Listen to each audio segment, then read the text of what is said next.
Wait outside, old man. You're cluttering up my scene. Officer Declan Vance sneered, shoving the gray-haired man toward the caution tape. Leon Harper adjusted his faded tweed jacket, his eyes calm despite the humiliation. He didn't argue. He didn't shout. He just watched the arrogant young cop trample over every procedure in the book, not knowing that the old man he just dismissed was about to dismantle his entire career. The rain came down in sheets, slicking the asphalt of the downtown intersection. It was a miserable Tuesday afternoon in Seattle, the kind of day that frayed nerves and tested patience. Leon Harper, 72, and a retired Washington State Supreme Court justice, was driving his battered 15-year-old Volvo wagon back from the hardware store. He didn't mind the old car. It was reliable, unassuming, and held memories of road trips with his late wife Martha. He was waiting patiently at a red light on 4th and Pike when a screech of tires shattered the hum of the rain. A sleek midnight blue Tesla swerved wildly, attempting to beat a yellow light, and slammed squarely into the back of Lyon's Volvo. The impact jerked Leon forward, his seat belt locking tight across his chest. He took a steadying breath, assessing himself for injuries. Nothing broken, just a blossoming ache in his neck. He stepped out of the Volvo, rain instantly plastering his thin hair to his scalp. The Tesla's driver, a young man in a sharp business suit, was already out of his car, pacing and shouting into his phone. "Yes, I know I'm late." Some idiot stopped short. "Just tell the clients I'll be there." "Excuse me," Leon said, his voice mild, attempting to exchange information. "Not now, Pops." The young man snapped, waving him off.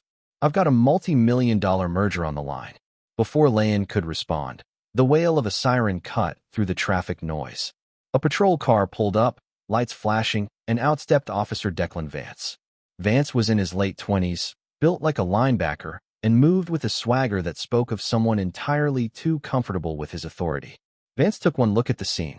The dented old Volvo, the shiny Tesla, the frazzled executive, and the unassuming old man in a wet tweed jacket. He made his decision before he even asked a question. "All right, clear the road," Vance barked, striding toward them. He turned to the Tesla driver, his tone instantly shifting to something more accommodating. "Mr. Sterling, right? We met at the precinct fundraiser last month." "Yeah, officer. Thanks for coming so fast," Sterling said, pocketing his phone. This guy just slammed on his brakes in the middle of the intersection. Leon frowned, taking a step forward. "That is factually incorrect, officer. I was stopped at a red light. This gentleman rear-ended me." Vance turned on Leon, his expression hardening into a scowl. "I didn't ask you yet, did I?" He looked Leon up and down, taking in the scuffed loafers and the faded jacket. "Let me see your license and registration and step back. You're blocking traffic." Leon wordlessly handed over his worn leather wallet. He didn't mention the dash cam tucked discreetly behind his rear-view mirror, quietly recording everything. He didn't mention his 30 years on the bench. He just watched. Vance barely glanced at the license before stuffing it into his pocket. He began writing up the report, chatting amicably with Sterling. He didn't take measurements. He didn't check the skid marks. He didn't even look at the damage to the back of Lyon's Volvo. "Look, I've got to get to a meeting," Sterling said, glancing at his Rolex. "Can we wrap this up?" "Don't worry about it, Mr. Sterling. You're good to go," Vance said, tearing a ticket from his pad. He turned and shoved it into Leon's chest. "Failure to yield. Court date is at the bottom. Try not to miss it, Pops. If you don't show, a warrant goes out." Leon looked at the ticket, his expression unreadable. "You are citing me for a collision where I was stationary." "You heard the man," Vance sneered, taking a step closer, using his size to intimidate. "You stopped short. Now get back in your jalopy and clear out before I decide to cite you for obstructing traffic." "Officer Vance," Leon said softly, reading the name tag. "I suggest you review the scene more carefully. Procedure dictates. Wait outside the perimeter, old man. You're cluttering up my scene." Vance snarled, shoving Lyon roughly by the shoulder toward the sidewalk. "Move it." Leon stumbled slightly on the wet pavement, catching his balance. He didn't raise his voice. He didn't threaten the officer's badge. He just stood in the rain, clutching the unfair ticket, and watched Vance laugh with the man who had hit him. "I will see you in court, Officer Vance," Leon murmured to himself, wiping a raindrop from his cheek. "And I assure you, I am rarely late." The next few weeks passed quietly. Leon Harper lived a solitary life in his modest Capitol Hill craftsman. His days were filled with tending to his prized rhododendrons, reading dense legal journals, and volunteering at a local community center, teaching civics. He didn't discuss the accident. He didn't complain about the neck pain that lingered for a week. He simply prepared. He visited a trusted mechanic, an old friend who meticulously documented the damage to the Volvo, confirming that the impact angle proved he was stationary. He carefully downloaded the dash cam footage, saving it on 2 separate encrypted flash drives. The video was clear as day: the red light, the complete stop, the sudden violent jolt from behind, and the audio of Vance's immediate biased assumptions. He also spent some time in the quiet corners of the University of Washington Law Library. He didn't need to research traffic law. He could recite the revised Code of Washington in his sleep. But he did look into Officer Declan Vance. What he found painted a troubling picture. A pattern of complaints regarding excessive force and racial profiling, all quietly dismissed by internal affairs. Several civilian lawsuits settled out of court by the city. Vance was a liability protected by a precinct captain who prioritized arrest quotas over community relations. The morning of the hearing arrived crisp and clear. The Seattle Municipal Court was a bustling hub of nervous energy, filled with people hoping for leniency, arguing technicalities, or facing the consequences of bad decisions. Leon wore the same faded tweed jacket he had worn on the day of the accident. He blended perfectly into the background, just another elderly man looking slightly bewildered by the judicial machinery. He found a seat in the back row of Courtroom 3B and waited. Officer Vance strutted into the courtroom 20 minutes late, looking sharp in his pressed uniform. He bantered with the bailiff and shot a cocky grin at the prosecutor, a young overworked woman named Sarah Jenkins, who looked like she hadn't slept in 3 days. Vance didn't even notice Lane sitting in the back. He assumed the old man would either pay the fine or try to fumble his way through a helpless plea for mercy. He had no idea what was waiting for him. Next case, Judge Eris Thorne called out, adjusting his glasses. Judge Thorne was a no-nonsense jurist known for his sharp intellect and low tolerance for incompetence. City of Seattle versus Leon Harper. Citation number. Leon stood up slowly and made his way toward the defendant's table. Vance finally looked over, a smirk playing on his lips. He leaned over to the prosecutor. This is going to be quick. Guy rear-ended a VIP and tried to blame it on the rain. Just push for the maximum fine. Are you represented by counsel, Mr. Harper? Judge Thorne asked, his voice echoing in the large room. I am appearing pro se, Your Honor, Lyon replied, his voice clear and steady. Very well. The charge is failure to yield, resulting in a collision. How do you plead? Not guilty, Your Honor. Judge Thorne raised an eyebrow. Are you aware, Mr. Harper, that the officer's report clearly states you stopped erratically, causing the vehicle behind you to collide with your car?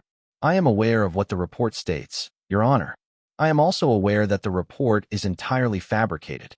A murmur rippled through the courtroom. Vance's smirk vanished, replaced by an angry flush. He gripped the edge of the witness stand, leaning forward. Objection, Your Honor, Prosecutor Jenkins said, sounding tired. The defendant is making baseless accusations against a sworn officer. Sustained, Judge Thorne said, though he looked at Lane with renewed interest. Mr. Harper, you cannot make such claims without evidence. We will proceed with the prosecution's case. Call your first witness, Miss Jenkins. The city calls Officer Declan Vance, Jenkins said. Vance took the stand, swearing the oath with practiced ease. He recounted the incident with smooth confidence, painting Lane as a confused, erratic driver who had endangered a prominent citizen. He spoke of the skid marks, the debris field, and his expert assessment of the collision dynamics. It was a masterful performance, entirely detached from reality. And it was your professional conclusion, based on your training and experience, that Mr. Harper was at fault? Jenkins asked. Absolutely, Vance replied, crossing his arms. Textbook case of reckless driving by an elderly motorist who shouldn't be on the road. Jenkins nodded. Nothing further. Judge Thorne turned to Lane. Mr. Harper, you may cross-examine the witness. Leon stood up, walking slowly toward the center of the room. He didn't look like a threat. He looked like a grandfather asking for directions. Officer Vance, Lane began, his voice soft, almost conversational. You testified that you observed skid marks indicating my vehicle stopped abruptly. Is that correct? That's right, Vance sneered. Could you specify the length of these skid marks? Vance hesitated for a fraction of a second. They were significant, maybe 10, 15 feet. I see. Lane adjusted his glasses. And you documented these skid marks in your report? Took photographs, perhaps. I didn't need to, Vance shot back. It was a clear-cut case. I wasn't going to waste taxpayer money taking pictures of a fender bender. Of course, Leon murmured. He reached into his battered leather briefcase and pulled out a manila folder. Your Honor, I would like to submit Defense Exhibit A, a certified report from a master mechanic detailing the damage to my vehicle. Judge Thorne accepted the file. Proceed, Mr. Harper. Leon turned back to Vance, the mildness in his eyes replaced by a sharp, focused intensity. Officer Vance, if I brake suddenly, causing a vehicle to hit me from behind, the damage would be primarily focused on the lower bumper, pushing downward. This mechanic's report states the impact force was horizontal and upward, indicating my vehicle was stationary, and the rear vehicle nosedived under heavy braking before impact.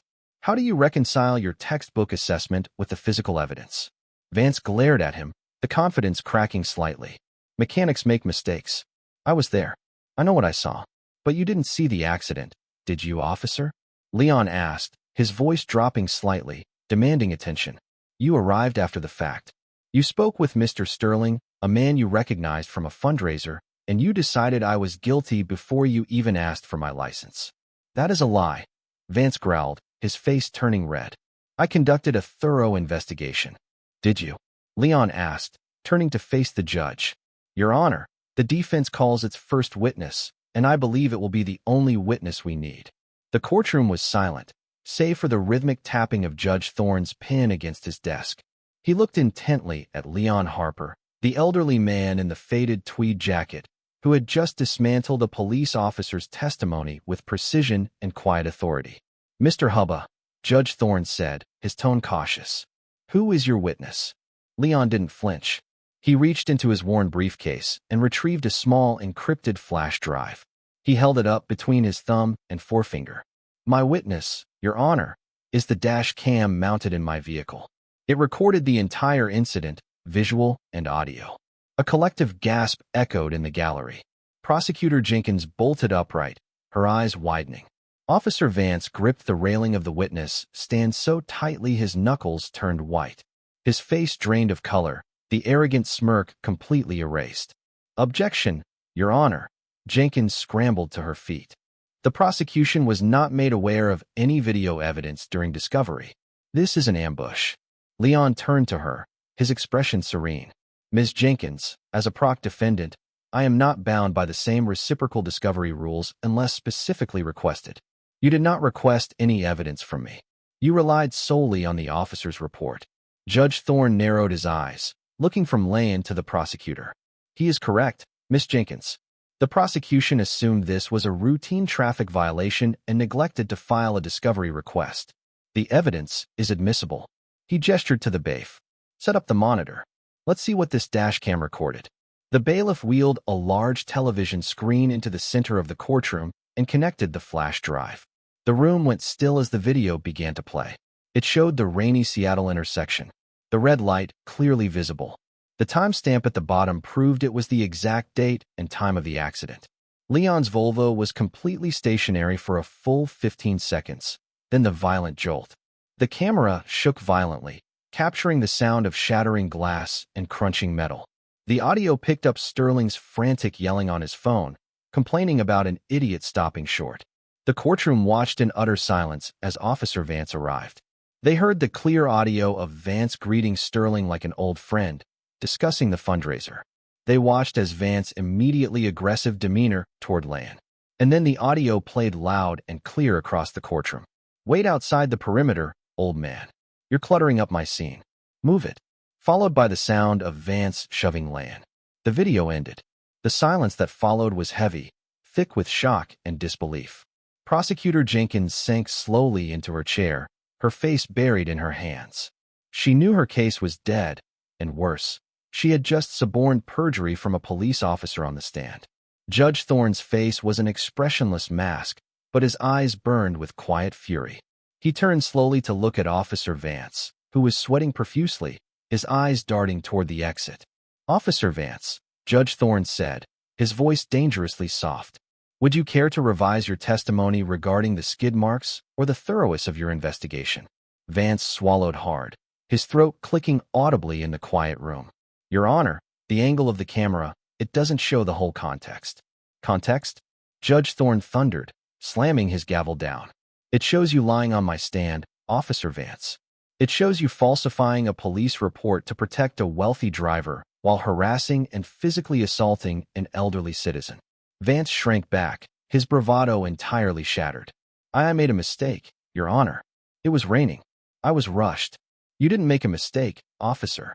You made a choice," Lyons said, his voice cutting through the tension. He stepped closer to the stand, locking eyes with Vance.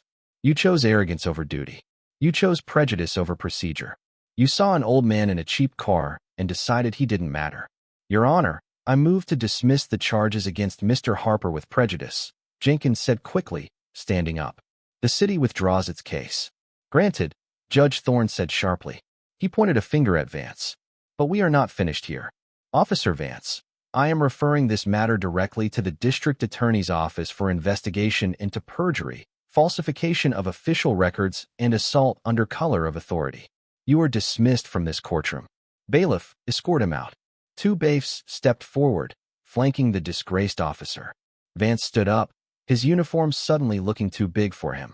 He cast one last hateful glare at Lyon before being marched out of the courtroom, his career effectively over. The gallery erupted into whispers and murmurs. Judge Thorne banged his gavel, demanding order. He looked down at Lyon, his expression softening into one of profound respect. "Mr. Harper, the court apologizes for the treatment you received," Judge Thorne said sincerely. "Your quiet dignity in the face of such blatant corruption is commendable. You handled yourself like a seasoned attorney." Lyon smiled slightly, a small knowing glint in his eye. "Thank you, Your Honor. I have always believed that justice requires patience." He began packing his worn briefcase, the faded tweed jacket seeming to settle more comfortably on his shoulders. The case was dismissed, but Leon Harper wasn't finished. He knew that taking down one bad cop wasn't enough. The system that protected Vance needed to be exposed. And as he walked out of the courtroom, leaving a stunned prosecutor and a furious judge in his wake, Leon knew exactly who he needed to call next. The old man was just getting started. The video of the courtroom incident didn't leak immediately. Leon Harper was a man who understood strategy, and he knew that a localized scandal could easily be swept under the rug by powerful people. He needed leverage. He needed the right audience. He made a call from a secure line, bypassing his usual contacts in Seattle and reaching out to an investigative journalist based in Chicago, a woman named Sarah Miller. Miller had built her career on exposing institutional corruption, and she possessed a relentless drive that Lyon admired. "This had better be good, Lyon," Miller said, her voice crackling slightly over the line. "I'm elbowed deep in a story about municipal fraud. It involves a police precinct prioritizing donor protection over public safety, perjury on the stand, and a commanding officer who consistently covers for abusive behavior," Leon said calmly. "I have the dash cam footage, the court transcripts, and the officer's disciplinary history. I believe you call that a slam dunk, Sarah." There was a long pause. "Send it all," she said, her tone instantly serious. Within 48 hours, the story broke. It wasn't just a local news segment. Miller had pitched it to a national online publication known for its hard-hitting exposes. The headline was simple but devastating. "The two-tiered justice system: how a Seattle cop protected a VIP and assaulted a senior citizen." The article included the dash cam video, the audio of Vance's dismissive snarl, and the transcript of his perjury on the stand, but it went deeper. Miller had dug into the precinct's records, revealing the staggering number of complaints against Vance that had been quietly buried by Captain Robert Hayes, the precinct commander. The reaction was explosive. Social media caught fire, the video spreading rapidly. The image of the arrogant young cop shoving the quiet, dignified older man resonated deeply, sparking outrage across the city and beyond. Justice for Lyon trended within hours. At the Seattle Police Department, panic set in. The mayor's office demanded immediate action. The chief of police, caught entirely off guard, scrambled to issue a statement condemning Vance's actions while promising a thorough internal review. But it wasn't enough. The public demanded accountability, not just for Vance, but for the system that enabled him. Protests formed outside the precinct, peaceful but loud, demanding Captain Hayes' resignation. Meanwhile, Sterling, the Tesla driver, found himself thrust into an uncomfortable spotlight. His company, a rising tech firm, faced a sudden public relations nightmare as investors grew wary of his involvement in a police corruption scandal. He issued a hastily written apology, claiming he was unaware of the officer's inappropriate behavior, a statement that rang hollow given the dashcam audio. Through it all, Leon Harper remained secluded in his modest home. He turned down interview requests, refusing to become a spectacle. He watched the news, tending to his rhododendrons, a quiet satisfaction settling over him. He had cast the stone. The ripples were doing their work. But the establishment rarely yields without a fight. Captain Hayes, facing intense pressure, decided to go on the offensive. He called a press conference, standing rigidly behind a podium, attempting to project authority. The actions of Officer Vance, if proven true, are unacceptable, Hayes declared, his voice tight. However, we must remember that police officers have incredibly difficult jobs. They make split-second decisions. We will not allow our entire precinct to be judged by an isolated incident. Nor will we be intimidated by a media which hunt orchestrated by a disgruntled citizen. He didn't name Leon, but the implication was clear. He was attempting to paint the victim as the aggressor, a classic tactic of institutional deflection. Leon watched the press conference on his small television, sipping a cup of Earl Grey tea. He listened to Hayes' defensive rhetoric, the blatant refusal to acknowledge systemic failure. He set his teacup down, a cold resolve settling in his chest. Captain Hayes wanted to make this about him. He wanted to minimize the issue to protect his precinct's reputation at the cost of truth. Leon walked over to his study, unlocking a heavy oak filing cabinet. He pulled out a thick leather-bound binder, the kind used to present formal legal arguments. It was time to stop being a disgruntled citizen. It was time to remind them exactly who they were dealing with. He picked up the phone, dialing a number he hadn't used in over a decade. Governor's office. How may I direct your call? A crisp voice answered. This is Leon Harper, he said, his voice steady and commanding. I need to speak with the governor immediately. The governor's mansion was a stately brick building overlooking the Puget Sound, a far cry from the chaotic streets where Declan Vance had thrown his weight around. The air inside was thick with tension as Governor David Reyes paced his private office, a manila folder clutched in his hand. Seated across from him, entirely unbothered by the governor's agitation, was Leon Harper. He wore the same faded tweed jacket, but his posture was different. He wasn't the unassuming grandfather from the courtroom. He sat with the quiet, undeniable authority of a man who understood power and how to wield it. Also in the room were a chief of police and a very nervous, sweating Captain Robert Hayes. This is a disaster, Governor Reyes said, throwing the folder onto his desk. The national media is breathing down my neck. The civil rights organizations are mobilizing and my own phone hasn't stopped ringing since that article dropped. He turned to the police chief. You were assured me this precinct was clean. Governor, we had no idea Captain Hayes was suppressing internal affairs reports. The chief stammered, glaring at Hayes. We are initiating a full audit immediately. An audit won't stop the bleeding, Reyes snapped. He looked at Lyon, his expression a mix of frustration and profound respect. Justice Harper, I must say, when my secretary told me who was on the line, I thought it was a prank. Captain Hayes' head snapped up, his eyes widening in horror. Justice, he whispered, the color draining completely from his face. Lyon leaned forward, his voice calm, yet carrying a weight that filled the room.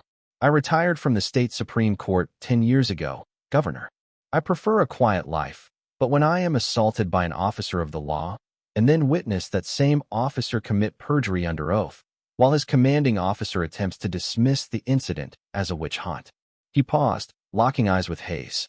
I find my retirement to be somewhat interrupted. The silence in the room was absolute. Hayes looked like he was going to be sick. The realization of exactly who Officer Vance had shoved into the rain and who Hayes had publicly called a disgruntled citizen crashed down on him with devastating force. He hadn't just protected a bad cop. He had picked a fight with one of the most respected legal minds in the state. a man who had literally written the precedents on police misconduct. "I apologize, Justice Harper," the chief said, his voice trembling slightly. "If we had known who you were." "That is precisely the problem, Chief," Lane interrupted, his voice sharp like cracking ice. "If you had known who I was, I would have been treated with deference. Mr. Sterling would have been cited, and Officer Vance would have received a reprimand. But the law is not meant to protect only those with titles or influence. It is meant to protect the vulnerable, the unknown, the old man in the cheap car." He stood up, walking toward the window, looking out over the water. "Your system failed entirely. It failed because it is designed to protect itself, not the citizens it serves. And Captain Hayes, your press conference demonstrated a profound lack of leadership and accountability." Hayes swallowed hard, trying to find his voice. "Justice Harper, I was only trying to protect my officers. Morale is low." "You protect good officers by removing the bad ones," Captain Leon said, turning back to him. "You don't protect the badge by hiding behind it. You have fostered an environment where arrogance is rewarded and accountability is seen as an attack." Lane turned back to the governor. "David, I didn't come here to demand vengeance. I came here to demand structural change. I have drafted a comprehensive proposal for an independent civilian oversight board with subpoena power independent of the police department." He pulled the thick leather-bound binder from his briefcase and placed it on the governor's desk. "If you implement this, I will publicly support it," Lyon continued. "If you do not, I will spend the rest of my considerable time and resources ensuring that every suppressed internal affairs report in this state sees the light of day, starting with Captain Hayes's precinct." Governor Reyes looked at the binder, then at Lane. He knew a political lifeline when he saw one. More importantly, he knew Leon Harper never made an empty threat. "We will review this immediately, Justice Harper," the governor said firmly. He looked at the chief. "And I expect Captain Hayes's resignation on my desk before the end of the day." Hayes crumpled, defeated. The arrogant shield he had hidden behind for years had finally shattered, broken by an old man in a faded jacket who demanded nothing more than the truth. The fallout was swift and decisive. The story of a retired Supreme Court justice taking down a corrupt precinct dominated the news cycle for weeks. It wasn't just a local scandal anymore. It became a national case study in police accountability. Declan Vance was formerly charged with perjury, falsifying records, and assault. Stripped of his badge and facing significant jail time, the swaggering bully was reduced to a frightened defendant, begging for a plea deal that the district attorney, under immense public pressure, refused to offer. Captain Robert Hayes resigned in disgrace. The subsequent audit of his precinct uncovered years of buried complaints leading to the dismissal of several other officers and the reopening of numerous civil rights cases. The precinct was essentially gutted and rebuilt from the ground up under new strict oversight. Even Marcus Sterling, the arrogant Tesla driver, felt the sting of consequence. The negative publicity cost his firm several major contracts, forcing him to step down as CEO.